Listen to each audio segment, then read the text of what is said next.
And so as Vladimir Putin himself noted, and I don't talk about it very much, but it's true. I applied to the CIA when I was in college because, I was familiar with it because of where I lived and had grown up and everything. And I was like, seemed interesting. That's honestly the only reason. I was like, live in foreign countries, see history happen. Like, I'm for that. I applied to the operations directorate. They turned me down. Bullshit. But anyway, whatever. I was unsuited for it. So I'm glad they turned me down. But the point is, I didn't see CIA as a threat, partly because I was bathing in propaganda about CIA and I didn't really understand what it was and didn't want to know. But second, because my impression at the time was it was outwardly focused. It was focused on our enemies. I don't have a problem with that as much. The fact that CIA is playing in domestic politics and actually has for a long time, was involved in the Kennedy assassination. That's not speculation. That's a fact. And I confirm that for someone who had read their documents that are still not public, is shocking. Like, you can't have that. And the reason I'm so mad is I really believe in the idea of representative government, acknowledging its imperfections. But like, I should have some say. I live here. I'm a citizen.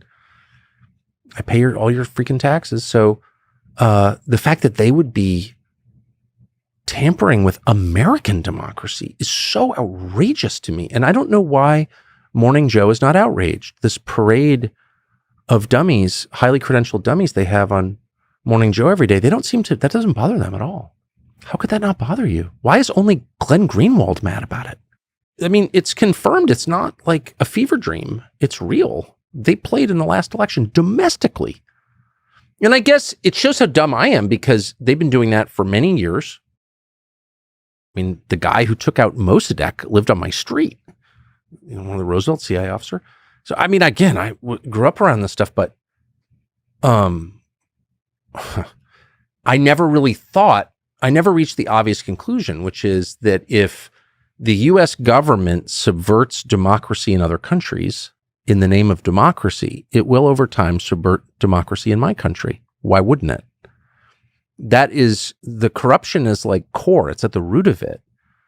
The purpose of the CIA was envisioned, at least publicly envisioned, as an intel gathering apparatus for the executive so the president could make wise foreign policy decisions. What the hell is happening in country X? I don't know.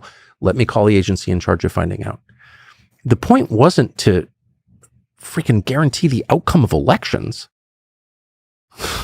What we can't handle is a country whose political system is run by the Justice Department. Like, that is just, you're freaking Ecuador at that point. No.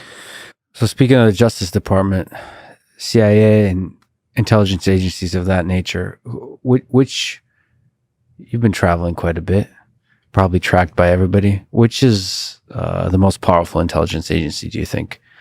CIA, Mossad, MI6, SVR? Keep going. the Chinese. It depends what you mean by powerful. Which one bats above its weight? We know. Which one is Mossad, just to be clear, I guess is what you. Well, of course, tiny country, very sophisticated intel service. Which one has the greatest global reach in comms? Which one is most able to read your text? I assume the NSA, but Chinese clearly pretty good. Israel's pretty good. The French actually are surprisingly good for kind of a declining country. Their intel services seem pretty impressive. No, I love France, but you know what I mean? And all that. So the question, I mean, I grew up around all that stuff. That's all totally fine.